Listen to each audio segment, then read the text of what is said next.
श्री गणेशाय नमः। वागर्थाविव सम्पृक्तौ वागर्थप्रतिपत्तये जगतः पितरौ वन्दे पार्वती परमेश्वरौ। श्रीमद्भागवत महापुराण एकादश स्कंध 28वां अध्याय परमार्थ निरूपण। ओम नमो भगवते वासुदेवाय। श्री भगवानुवाच परस्वभावकर्माणि न प्रशंसे न गर्हयेत् विश्वमेकात्मकं पश्यन् प्रकृत्या पुरुषेण च। परस्वभावकर्माणि यः प्रशंसति निन्दति स आशुभ्रश्यते स्वार्था दसत्यभिनिवेशतः।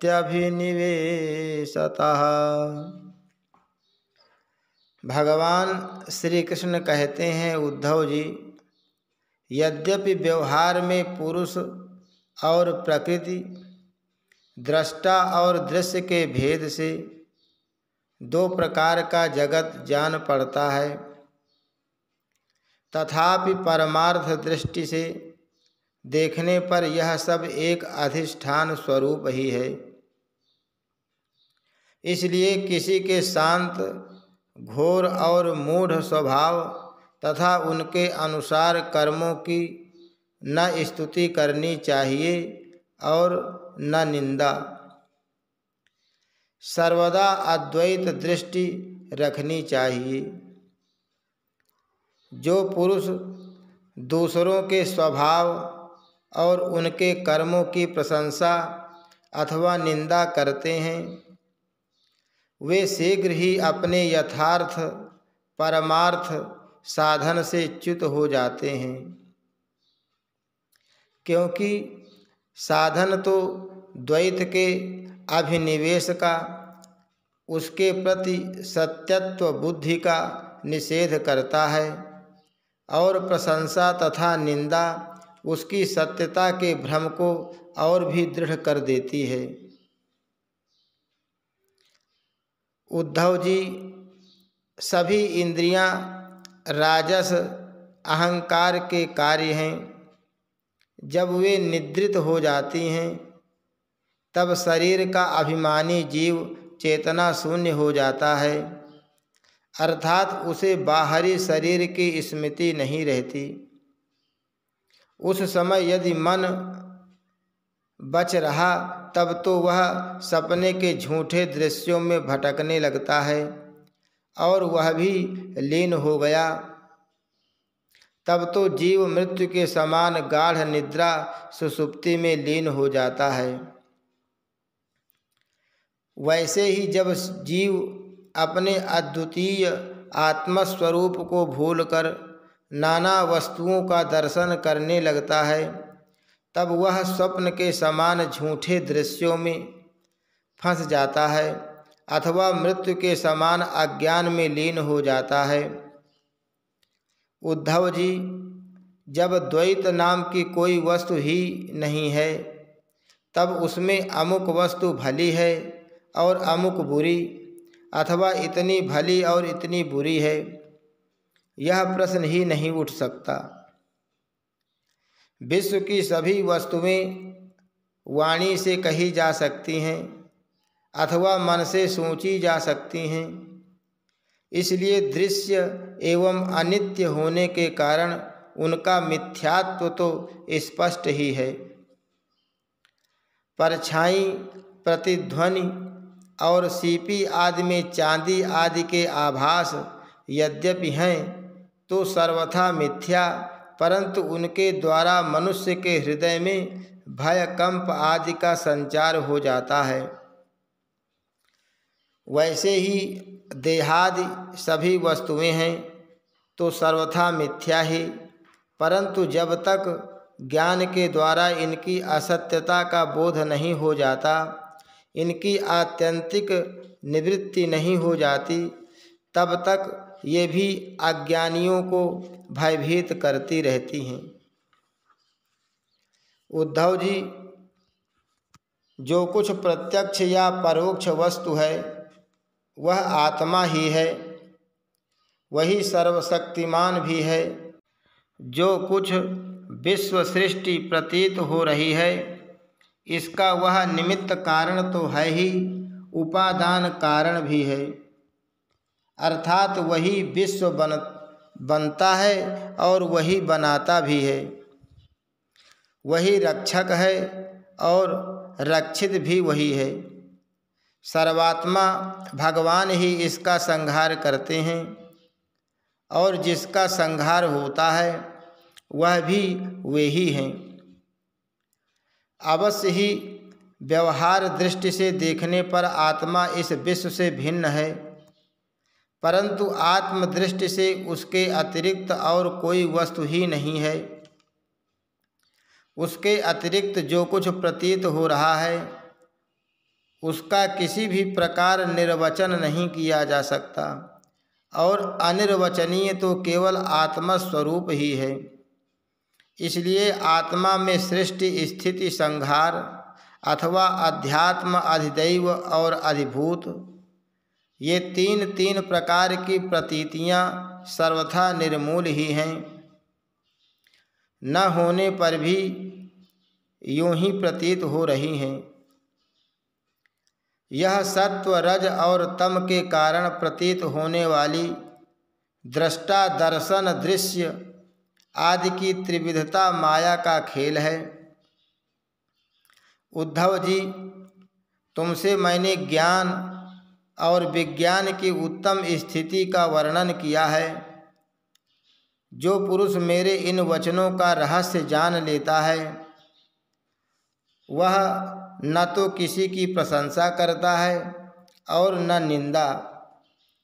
वह जगत में सूर्य के समान समभाव से विचरता रहता है। प्रत्यक्ष, अनुमान, शास्त्र और आत्मानुभूति आदि सभी प्रमाणों से यह सिद्ध है कि यह जगत उत्पत्ति विनाशशील होने के कारण अनित्य एवं असत्य है। यह बात जानकर जगत में असंग भाव से विचरना चाहिए। उद्धव जी ने पूछा, भगवान, आत्मा है दृष्टा और देह है दृश्य। आत्मा स्वयं प्रकाश है और देह है जड़। ऐसी स्थिति में जन्म मृत्यु रूप संसार न शरीर को हो सकता है और न आत्मा को, परंतु इसका होना भी उपलब्ध होता है। तब यह होता किसे है? आत्मा तो अविनाशी, प्राकृत अप्राकृत गुणों से रहित, शुद्ध स्वयं प्रकाश और सभी प्रकार के आवरणों से रहित है तथा शरीर विनाशी, सगुण, अशुद्ध, प्रकाश से और आवृत है। आत्मा अग्नि के समान प्रकाशमान है तो शरीर काठ की तरह अचेतन। फिर यह जन्म मृत्यु रूप संसार है किसे? भगवान श्री कृष्ण ने कहा, वस्तुतः प्रिय उद्धव, संसार का अस्तित्व नहीं है।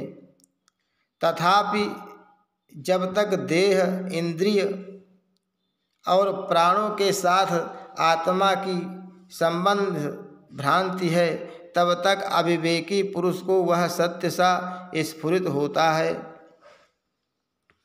जैसे स्वप्न में अनेक विपत्तियां आती हैं पर वास्तव में वे हैं नहीं, फिर भी स्वप्न टूटने तक उनका अस्तित्व नहीं मिटता, वैसे ही संसार के न होने पर भी जो उसमें प्रतीत होने वाले विषयों का चिंतन करते रहते हैं उनके जन्म मृत्यु रूप संसार की निवृत्ति नहीं होती।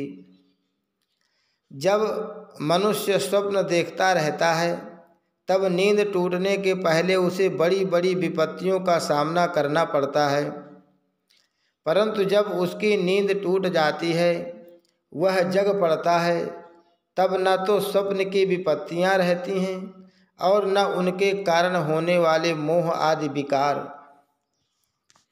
उद्धव जी, अहंकार ही शोक, हर्ष, भय, क्रोध, लोभ, मोह, स्पृहा और जन्म मृत्यु का शिकार बनता है। आत्मा से तो इनका कोई संबंध ही नहीं है। उद्धव जी, देह, इंद्रिय, प्राण और मन में स्थित आत्मा ही सब जब उनका अभिमान कर बैठता है, उन्हें अपना स्वरूप मान लेता है, तब उसका नाम जीव हो जाता है। उस सूक्ष्माति सूक्ष्म आत्मा की मूर्ति है गुण और कर्मों का बना हुआ लिंग शरीर। उसे ही कहीं सूत्रात्मा कहा जाता है और कहीं महत्तत्व। उसके और भी बहुत से नाम हैं। वही काल रूप परमेश्वर के अधीन होकर जन्म मृत्यु रूप संसार में इधर उधर भटकता रहता है। वास्तव में मन, वाणी, प्राण और शरीर अहंकार के ही कार्य हैं। यह है तो निर्मूल, परंतु देवता, मनुष्य आदि अनेक रूपों में इसी की प्रतीति होती है। मननशील पुरुष उपासना की शान पर चढ़ाकर ज्ञान की तलवार को अत्यंत तीखी बना लेता है और उसके द्वारा देहाभिमान का, अहंकार का मूलोच्छेद करके पृथ्वी में निर्द्वंद होकर विचरता है। फिर उसमें किसी प्रकार की आशा तृष्णा नहीं रहती। आत्मा और अनात्मा के स्वरूप को पृथक पृथक भली भांति समझ लेना ही ज्ञान है, क्योंकि विवेक होते ही द्वैत का अस्तित्व मिट जाता है। उसका साधन है तपस्या के द्वारा हृदय को शुद्ध करके वेदादि शास्त्रों का श्रवण करना। इनके अतिरिक्त श्रवणानुकूल युक्तियाँ, महापुरुषों के उपदेश और इन दोनों से अविरुद्ध स्वानुभूति भी प्रमाण है। सबका सार यही निकलता है कि इस संसार के आदि में जो था तथा अंत में जो रहेगा, जो इसका मूल कारण और प्रकाशक है, वही अद्वितीय उपाधि शून्य परमात्मा बीच में भी है। उसके अतिरिक्त और कोई वस्तु नहीं है। उद्धव जी, सोने से कंगन, कुंडल आदि बहुत से आभूषण बनते हैं, परंतु जब वे गहने नहीं बने थे तब भी सोना था और जब नहीं रहेंगे तब भी सोना रहेगा। इसलिए जब बीच में उसके कंगन, कुंडल आदि अनेक नाम रखकर व्यवहार करते हैं तब भी वह सोना ही है। ठीक वैसे ही जगत का आदि अंत और मध्य मैं ही हूँ। वास्तव में मैं ही सत्य तत्व हूँ। भाई उद्धव, मन की 3 अवस्थाएं होती हैं, जागृत, स्वप्न और सुषुप्ति। इन अवस्थाओं के कारण 3 ही गुण हैं, सत्व, रज और तम। और जगत के 3 भेद हैं, अध्यात्म, इंद्रियां, अधिभूत पृथिव्यादि और अधिदैव कर्ता। ये सभी त्रिविधताएं जिसकी सत्ता से सत्य के समान प्रतीत होती हैं और समाधि आदि में यह त्रिविधता न रहने पर भी जिसकी सत्ता बनी रहती है, वह तुरीय तत्व इन तीनों से परे और इनमें अनुगत चौथा ब्रह्म तत्व ही सत्य है, जो उत्पत्ति से पहले नहीं था और प्रलय के पश्चात भी नहीं रहेगा। ऐसा समझना चाहिए कि बीच में भी वह है नहीं, केवल कल्पना मात्र, नाम मात्र ही है।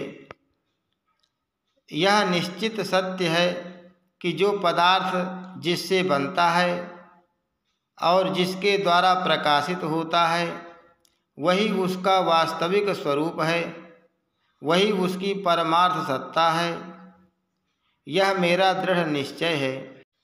यह जो विकारमयी राजस सृष्टि है, यह न होने पर भी दिख रही है, यह स्वयं प्रकाश ब्रह्म ही है। इसलिए इंद्रिय, विषय, मन और पंच महाभूतादि जितने चित्र विचित्र नाम रूप हैं, उनके स्वरूप में ब्रह्म ही प्रतीत हो रहा है। ब्रह्म विचार के साधन हैं श्रवण मनन निदिध्यासन और स्वानुभूति। उनमें सहायक है आत्मज्ञानी गुरुदेव।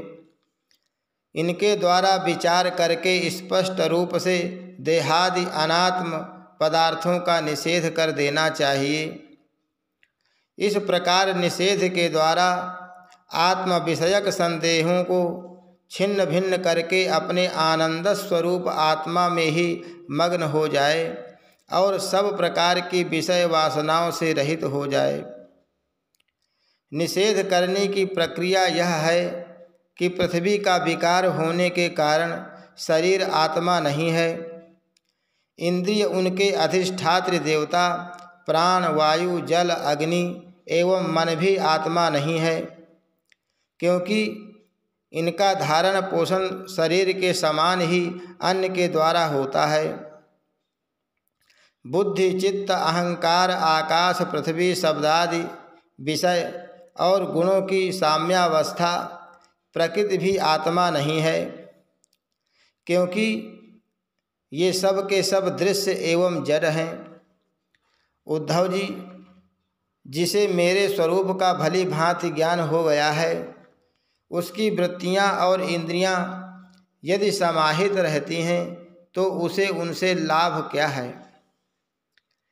और यदि वे विक्षिप्त रहती हैं तो उनसे हानि भी क्या है, क्योंकि अंतःकरण और बाह्यकरण सभी गुणमय हैं और आत्मा से इनका कोई संबंध नहीं है। भला आकाश में बादलों के छा जाने अथवा तितर बितर हो जाने से सूर्य का क्या बनता बिगड़ता है।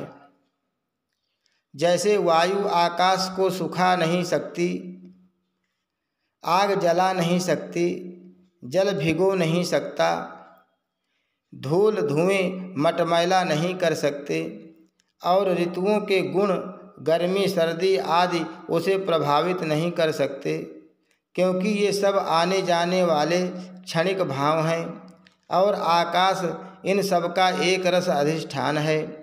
वैसे ही सत्वगुण रजोगुण और तमोगुण की वृत्तियाँ तथा कर्म अविनाशी आत्मा का स्पर्श नहीं कर पाते। वह तो इनसे सर्वथा परे है। इनके द्वारा तो केवल वही संसार में भटकता है जो इनमें अहंकार कर बैठता है। उद्धव जी, ऐसा होने पर भी तब तक इन माया निर्मित गुणों और उनके कार्यों का संग सर्वथा त्याग देना चाहिए, जब तक मेरे सुदृढ़ भक्ति योग के द्वारा मन का रजोगुण रूप मल एकदम निकल न जाए। उद्धव जी, जैसे भली भांति चिकित्सा न करने पर रोग का समूल नाश नहीं होता, वह बार बार उभर कर मनुष्य को सताया करता है, वैसे ही जिस मन की वासनाएं और कर्मों के संस्कार मिट नहीं गए हैं, जो स्त्री पुत्र आदि में आसक्त है, वह बार बार अधूरे योगी को बेधता रहता है और उसे कई बार योग भ्रष्ट भी कर देता है। देवताओं के द्वारा प्रेरित शिष्य पुत्र आदि के द्वारा किए हुए विघ्नों से यदि कदाचित अधूरा योगी मार्गच्युत हो जाए तो भी वह अपने पूर्वाभ्यास के कारण पुनः योगाभ्यास में ही लग जाता है। कर्म आदि में उसकी प्रवृत्ति नहीं होती। उद्धव जी, जीव संस्कार आदि से प्रेरित होकर जन्म से लेकर मृत्यु पर्यंत कर्म में ही लगा रहता है और उनमें इष्ट अनिष्ट बुद्धि करके हर्ष विषाद आदि विकारों को प्राप्त होता रहता है। परंतु जो तत्व का साक्षात्कार कर लेता है, वह प्रकृति में स्थित रहने पर भी, संस्कारानुसार कर्म होते रहने पर भी उनमें इष्ट अनिष्ट बुद्धि करके हर्ष विषाद आदि विकारों से युक्त नहीं होता, क्योंकि आनंद स्वरूप आत्मा के साक्षात्कार से उसकी संसार संबंधी सभी आशा तृष्णाएं पहले ही नष्ट हो चुकी होती हैं। जो अपने स्वरूप में स्थित हो गया है उसे इस बात का भी पता नहीं रहता कि शरीर खड़ा है या बैठा, चल रहा है या सो रहा है, मूल मल मूत्र त्याग रहा है, भोजन कर रहा है अथवा और कोई स्वाभाविक कर्म कर रहा है, क्योंकि उसकी वृत्ति तो आत्मस्वरूप में स्थित ब्रह्माकार रहती है। यदि ज्ञानी पुरुष की दृष्टि में इंद्रियों के विविध बाह्य विषय जो कि असत हैं आते भी हैं तो वह उन्हें अपने आत्मा से भिन्न नहीं मानता, क्योंकि वे युक्तियों, प्रमाणों और स्वानुभूतियों से सिद्ध नहीं होते। जैसे नींद टूट जाने पर स्वप्न में देखे हुए और जागने पर तिरोहित हुए पदार्थों को कोई सत्य नहीं मानता, वैसे ही ज्ञानी पुरुष भी अपने से भिन्न प्रतीयमान पदार्थों को सत्य नहीं मानता।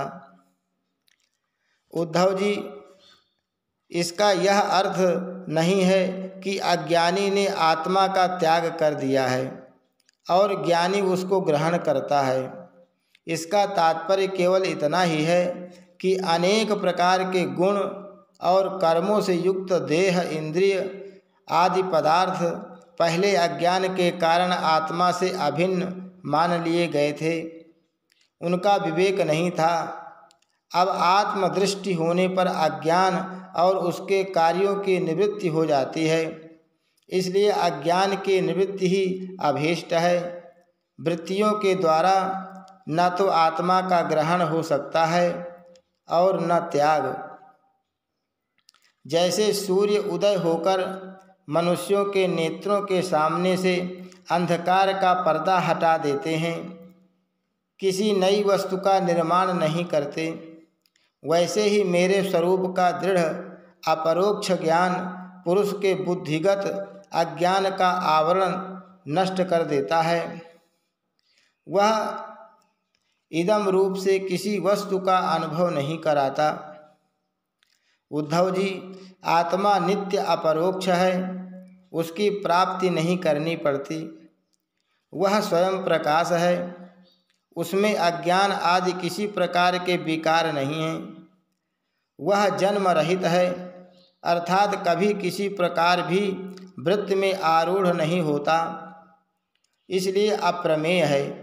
ज्ञान आदि के द्वारा उसका संस्कार भी नहीं किया जा सकता। आत्मा में देश, काल और वस्तु कृत परिच्छेद न होने के कारण अस्तित्व, वृद्धि, परिवर्तन, ह्रास और विनाश उसका स्पर्श भी नहीं कर सकते। सबकी और सब प्रकार की अनुभूतियाँ आत्मस्वरूप ही है। जब मन और वाणी आत्मा को अपना अविषय समझकर निवृत्त हो जाते हैं, तब वही सजातीय, विजातीय और स्वगत भेद से शून्य एक अद्वितीय रह जाता है। व्यवहार दृष्टि से उसके स्वरूप का वाणी और प्राण आदि के प्रवर्तक के रूप में निरूपण किया जाता है। उद्धव जी, अद्वितीय आत्म तत्व में अर्थहीन नामों के द्वारा विविधता मान लेना ही मन का भ्रम है, अज्ञान है। सचमुच यह बहुत बड़ा मोह है, क्योंकि अपने आत्मा के अतिरिक्त उस भ्रम का भी और कोई अधिष्ठान नहीं है। अधिष्ठान सत्ता में अध्यस्त की सत्ता है ही नहीं, इसलिए सब कुछ आत्मा ही है। बहुत से पंडिताभिमानी लोग ऐसा कहते हैं कि यह पांच भौतिक द्वैत विभिन्न नामों और रूपों के रूप में इंद्रियों के द्वारा ग्रहण किया जाता है, इसलिए सत्य है, परंतु यह तो अर्थहीन वाणी का आडंबर मात्र है, क्योंकि तत्वतः तो इंद्रियों की पृथक सत्ता ही सिद्ध नहीं होती, फिर वे किसी को प्रमाणित कैसे करेंगी। उद्धव जी, यदि योग साधना पूर्ण होने के पहले ही किसी साधक का शरीर रोगादि उपद्रवों से पीड़ित हो तो उसे इन उपायों का आश्रय लेना चाहिए। गर्मी, ठंडक आदि को चंद्रमा, सूर्य आदि की धारणा के द्वारा, वात आदि रोगों को वायु धारणा युक्त आसनों के द्वारा और ग्रह सर्पादिकृत विघ्नों को तपस्या, मंत्र एवं औषधि के द्वारा नष्ट कर डालना चाहिए। काम, क्रोध आदि विघ्नों को मेरे चिंतन और नाम संकीर्तन आदि के द्वारा नष्ट करना चाहिए तथा पतन की ओर ले जाने वाले दंभ, मद आदि विघ्नों को धीरे धीरे महापुरुषों की सेवा के द्वारा दूर कर देना चाहिए। कोई कोई मनस्वी योगी विविध उपायों के द्वारा इस शरीर को सुदृढ़ और युवावस्था में स्थिर करके फिर अणिमा आदि सिद्धियों के लिए योग साधन करते हैं, परंतु बुद्धिमान पुरुष ऐसे विचार का समर्थन नहीं करते, क्योंकि यह तो एक व्यर्थ प्रयास है। वृक्ष में लगे हुए फल के समान इस शरीर का नाश तो अवश्यंभावी है। यदि कदाचित बहुत दिनों तक निरंतर और आदर पूर्वक योग साधना करते रहने पर शरीर सुदृढ़ भी हो जाए, तब भी बुद्धिमान पुरुष को अपनी साधना छोड़कर उतने में ही संतोष नहीं कर लेना चाहिए। उसे तो सर्वदा मेरी प्राप्ति के लिए ही संलग्न रहना चाहिए। जो साधक मेरा आश्रय लेकर मेरे द्वारा कही हुई योग साधना में संलग्न रहता है, उसे कोई भी विघ्न बाधा डिगा नहीं सकती। उसकी सारी कामनाएं नष्ट हो जाती हैं और वह आत्मानंद की अनुभूति में मग्न हो जाता है। हरि शरणम। श्री कृष्णार्पणमस्तु।